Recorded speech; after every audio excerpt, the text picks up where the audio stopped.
प्रधानमंत्री नरेंद्र मोदी भी अपनी रैली में कह रहे हैं कि मैं भ्रष्टाचार पर हमला कर रहा हूं और इंडी गठबंधन के लोग भ्रष्टाचारियों को बचाने में लगे हुए हैं। जगदीश जी, ऐसा है क्या? ऐसा है। हेलो जी, ये सही है कि इस समय जो देश का माहौल है उसमें ईडी अपना कार्य कर रही है, लेकिन इसमें भी कोई दो राय नहीं है कि ईडी, जैसे कि हम देखते हैं कि एक व्यक्ति के ऊपर जब छापा पड़ता है और कुछ दिन बाद में ही हम देखते हैं कि वो व्यक्ति अगर पार्टी चेंज करके बीजेपी में चल जाता है तो वो ईडी का कार्य क्यों बंद हो जाता है? ये शंका की बात होती है। कार्य चलता रहना चाहिए। अगर कोई भ्रष्ट है तो भ्रष्टाचारियों के खिलाफ कार्रवाई होनी चाहिए, लेकिन वो चेंज होते ही कैसे वापस चेंज हो जाता है, ये थोड़ा शंका की दृष्टिकोण से देखा सर। लेकिन एक बात और बताइए, मैं आप लोगों से भी पूछना चाहता हूं, जनता से भी, कि जनवरी से लेकर अभी तक 8,500 लोगों ने कांग्रेस छोड़कर भारतीय जनता पार्टी का रुख किया है। इनके सबके घर में ईडी और सीबीआई तो नहीं पहुंचे थे? देखो, ऐसा है कि ये जनमानस है, ये जनमानस है। जनमानस में हर आदमी को अधिकार होता है, लेकिन ये कोई जरूरी नहीं है बीजेपी वाले कांग्रेस में, कांग्रेस वाले बीजेपी में जाने का अधिकार है। लेकिन जिनके घर पे ईडी का छापा पड़ गया और वो छापा पड़ने के बाद में या उनको नोटिस आने के बाद में जाते हैं, वो संज्ञा के दायरे में आता है। नहीं, लेकिन एक बात अभी देखने को मिल रही है कि जिस तरीके से, हालांकि इसके कुछ लोग इंटरप्रिटेशन, प्लीज अव्यवस्था मत फैलाइएगा, कुछ लोग इसका इंटरप्रिटेशन ये कर रहे हैं कि केवल विपक्षियों पर कार्रवाई हो रही है। मैं एक बात और पूछना चाहता हूं आपसे कि जितनी इन दिनों कार्रवाइयां हम देख रहे हैं भ्रष्टाचारियों पर, इससे पहले मुझे याद नहीं कि इतने ताबड़तोड़ ईडी और सीबीआई एक्टिव होकर कब काम कर रहे हो। क्या भ्रष्टाचारियों पर काम करने के लिहाज से, आतंकवादियों को घर में घुसकर मारने के लिहाज से, क्या वो काम जो पहले कभी नहीं होते थे उसमें निर्णायक काम करने के हिसाब से आज की सरकार काम कर रही है, इससे पहले नहीं हुआ? क्या इसको इस तरीके से देखा जाना चाहिए कि नहीं? विष्णु जी, वास्तव में आज तक जितने आतंकवादी होते थे उनकी तरफदारी करने वाले लोग सत्ताओं में बैठे होते थे। और भ्रष्टाचार की जो बातचीत कर रहे हैं, मैं एक ही बात पूछना चाहता हूं मेरे कांग्रेस के मित्रों से, अगर पाक साफ है, आपका विश्वास न्यायपालिका में, ईडी तो किसी को सजा नहीं दे रहा, न्यायपालिका में विषय जाएगा तो क्या कांग्रेस का नेतृत्व यह स्वीकार कर रहा है कि हमें न्यायपालिका पर विश्वास नहीं है? सर, लेकिन एक चीज मैं आपसे जानना चाहता हूं कि गिरफ्तार होने के बाद, पब्लिक गेयर में आने के बाद लोगों की जो थुक्का फजीहत होती है, उनको बगैर कहे जो अपराधी माना जाता है, और कन्विक्शन रेट भी आप देखिए, जितने लोग पकड़े जाते हैं और उसमें कन्विक्शन रेट के हिसाब से, क्या आप मानते हैं कि विपक्षियों की जो शिकायत हो एकदम निराधार नहीं है? मुझे लगता है कि विपक्ष को दोबारा गिरेबान में झांकना पड़ेगा, क्योंकि किसी भी व्यक्ति को गिरफ्तार करने के बाद उसे कोर्ट में पेश करना ही होता है और किसी की भी जमानत न्यायालय स्वीकार नहीं कर रहा। इसका मतलब जब तथ्य होते हैं तभी न्यायालय उसकी जमानत स्वीकार नहीं करता। तो यहाँ पर एक बात कही जा रही है कि ईडी सीबीआई मान लीजिए किसी पर कार्रवाई कर भी दें, अगर वो निर्दोष है तो न्यायालय पर तो आप लोगों को भरोसा है ना कि न्यायालय वो छोड़ेगी उन लोगों को, तो फिर ईडी सीबीआई का क्यों आप लोग रोना रहते हैं? जरा ये भी पूछते हैं सर, ये इस बात का जवाब। ये सही है। हाँ, बोलिए, आवाज जा रही है। हम न्यायालय पर पूरा विश्वास करते हैं, लेकिन मैं एक निवेदन कर दूं आपसे। अभी कुछ दिन पहले आपने देखा होगा, सुप्रीम कोर्ट ने एसबीआई को एक निर्देश दिया इलेक्ट्रॉन बोर्ड को ओपन करने के लिए। सरकार ने दबाव डाला, 4 महीने का समय दिया, फिर सुप्रीम कोर्ट ने डंडा किया, फिर 15 दिन में उन्होंने जवाब दिया, फिर सुप्रीम कोर्ट ने डंडा किया, फिर उन्होंने 3 दिन में बात बताई, तो सर एक बात वो भी नहीं बताई, फिर सुप्रीम कोर्ट ने डंडा किया। तो मैं ये पूछना चाहता हूं कि न्यायालय पर हमें विश्वास है, न्यायालय पर हमारे विश्वास है या सत्ताधारी पार्टी को विश्वास है? मैं कहता हूं आपकी बात का जवाब दे रहे हैं सर, विश्वास करती है। ठीक है, आपकी बात का जवाब। इस देश में जिस दिन तक इलेक्टोरल बॉन्ड नहीं आए उससे पहले तो सब कांग्रेस के कार्यालय में चेक से चंदा आता था। ये ठीक बात है ना? मैं ठीक कह रहा हूं ना? इस देश में राजनीतिक भ्रष्टाचार बंद होना चाहिए, इसलिए एक व्यवस्था लागू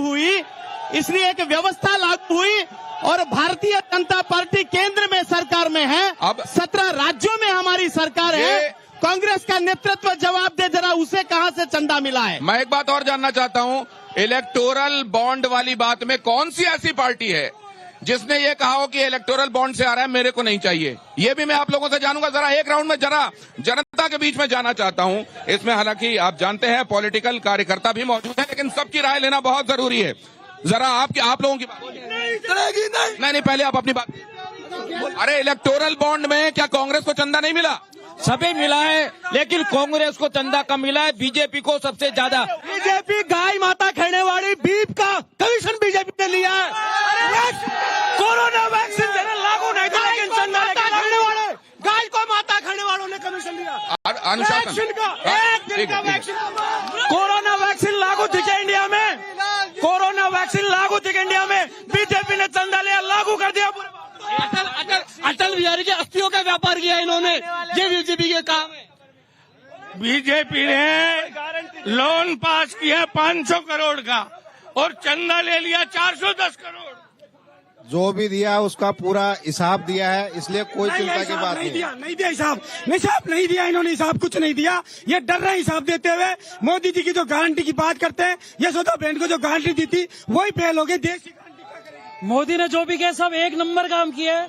आज मोदी सरकार के आगे सब फेल है। मोदी गारंटी नहीं है, मोदी खुद गारंटी है।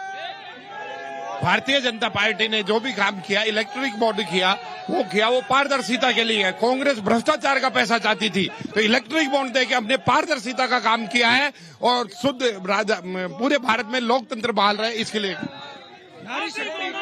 एक शेर के चक्कर में सारे चोर ढोर एक जगह हो गए। सभी दल मिलकर दलदल बनाएंगे और हम उसमें कमल खिलाएंगे। भारत माता की। भाजपा सरकार में गरीबों को अनाज है, जो भी है, सब चीजें टाइम टू टाइम मिल रही है। कांग्रेस सरकार में 10% जनता को मिलता था, 90% कांग्रेस के नेता। नवरात्र चल रहे हैं। मोदी जी की थीम है या देवी सर्वभूतेषु शक्ति रूपेण संस्थिता, नमस्तस्यै नमस्तस्यै नमस्तस्यै नमो नमः। उन्होंने नारी शक्ति वंदन अधिनियम पास करके आधी आबादी नारी शक्ति को सलाम किया और उनको उनका अधिकार दिया। जबकि इंडिया गठबंधन की क्या थीम है कि सनातन धर्म में, हिंदुत्व में एक शक्ति नाम है, उस शक्ति के खिलाफ हम लड़ रहे हैं। भारतीय जनता पार्टी के समर्थन में दौसा की पब्लिक मतदान करेगी और नरेंद्र मोदी को मजबूत करेगी। मोदी जी ने कोई जातिवाद नहीं किया, सबको एक छत के भाई साहब, लेकिन वो तो सब ठीक है, लेकिन आप प्लास्टर बांध के यहाँ पहुंचे हुए, खड़े कैसे हैं आप इतने दर्द में? ये देखिए इनके पैर में प्लास्टर है, और ये देखिए जरा करीब आइए, ये लिखा हुआ है 400 पार, वोट फॉर बीजेपी। यहाँ लिखा हुआ है जावेद खान, बीजेपी। जावेद खान नाम है आपका? अरे जावेद भाई, तो ये क्या आपने, पहले तो ये पैर को क्या हो गया आपके? एक्सीडेंट हो गया था और मुझे आज मालूम चला कि नव भारत। तो यहाँ तो लोग ये समझते हैं कि आप जिस तबके से, कम्युनिटी से आते हैं, वो उसके सब खिलाफ हो रहा है भारतीय जनता पार्टी। कुछ नहीं है, ऐसा कुछ नहीं है। मोदी जी कोई जातिवाद करके योजनाओं का लाभ नहीं दे रहे। 1.5 लाख रुपए घर बनाने के नहीं दे रहे, वो हिंदू मुसलमान करके थोड़ी दे रहे। अन्नपूर्णा योजना दे रहे, किसी हिंदू मुसलमान करके थोड़ी दे रहे। मुद्रा लोन दे रहे, किसी हिंदू मुसलमान करके थोड़ी दे रहे। राशन दे रहे, उज्ज्वला योजना दे रहे हैं, ये हिंदू मुसलमान थोड़ी कर रहे हैं। आज मोदी जी किसी जाति धर्म को देख के नहीं दे रहे, और हम सब एक मुस्लिम समाज और पूरा भारतीय। लेकिन ये इनके जज्बे को आपको सलाम करना चाहिए। लोकतंत्र के महोत्सव में नहीं है। देखिए पॉलिटिकल पार्टी वो किसका समर्थन कर रहे हैं ये बात अलग है, लेकिन देखिए इस तरीके से पैर में चोट के बावजूद यहाँ पहुंचना, अपनी बात लो। अरे वो देखिए वो कह रहे हैं हमारा पैर भी देखो, हमारा भी तो देख लो। ये आपको क्या हुआ साहब? अरे आराम से क्या हो गया? अरे सर आराम से ये क्या हुआ आपको? एक्सीडेंट हो गया था और मोदी ने, वो कह रहे हैं कि नीतियां धर्म देख के नहीं बन रही। आएगा ना। अरे नीतियां धर्म देख के बन रही है क्या? नीतियां धर्म देख के बन रही? हाँ बिल्कुल, धर्म देख के ही बनाता है। वो तो जावेद खान कह रहे हैं कि नीतियां धर्म देख के नहीं बन रही। धर्म का सबसे बड़ा सौदागरी मोदी है। नहीं, यहाँ पे उन्होंने ये तो बता दिया कि उनको भी पैर में चोट है और वो इस बात से सहमत नहीं है कि नीतियां धर्म देख के नहीं बन रही है। उनको लाभ क्यों नहीं? हाँ, आप क्या कहते हैं? 3 तलाक जो मोदी जी ने उसको बंद किया है, उससे क्या मुस्लिम महिला का सशक्तिकरण नहीं होगा? मोदी जी अगर धर्म के सबसे बड़े सौदागर होते तो मुस्लिम महिलाओं का हित क्यों सोचते?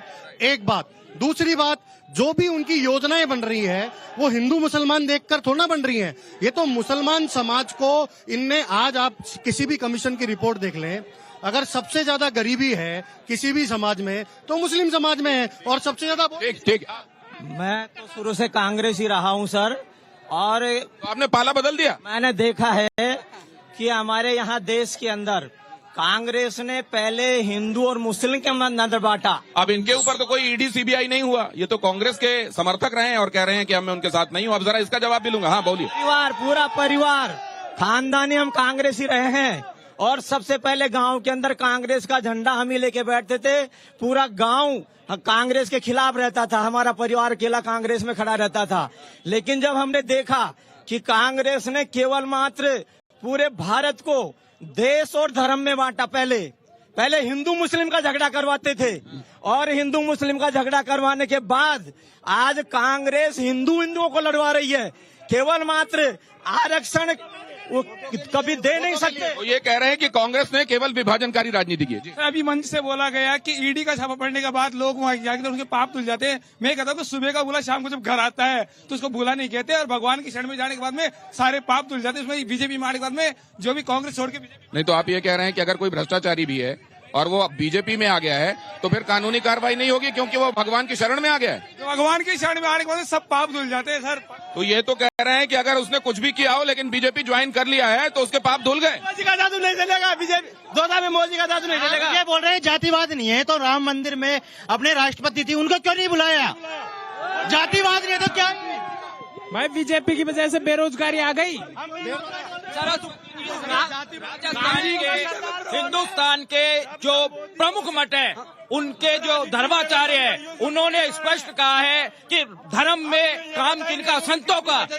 एक साधारण प्रधानमंत्री का क्या काम? राजस्थान के ये बहुत सारे सवाल हैं, मैं आपके पास आने वाला हूं। जोश बड़ा हाई है लेकिन जरा कुछ सवालों का जवाब लेना बड़ा आवश्यक है। ये जो धारणा है विष्णु चेतानी जी कि जिसने कोई कुछ भी किया हो, आपराधिक गतिविधियों में रहा हो, उसने भ्रष्टाचार भी किया हो, लेकिन वो बीजेपी में आएगा तो वो शरण में आ गया, उसके सब पाप माफ हो जाएंगे, इस तरीके की जो अवधारणा है उसको आप कुछ कहना चाहेंगे? एक भी केस अगर ईडी और सीबीआई में बंद हुआ हो जो पहले खुला है तो मुझे लाकर जरूर बताना चाहिए। निश्चित रूप से अगर वो किसी भी राजनीतिक दल में बीजेपी में काम करता है और अगर भ्रष्टाचार किया है तो वह भी नहीं बचेगा। अब एक बात मैं आपसे समझना चाहता हूँ, जीरो टॉलरेंस की पॉलिसी है। ठीक है, ये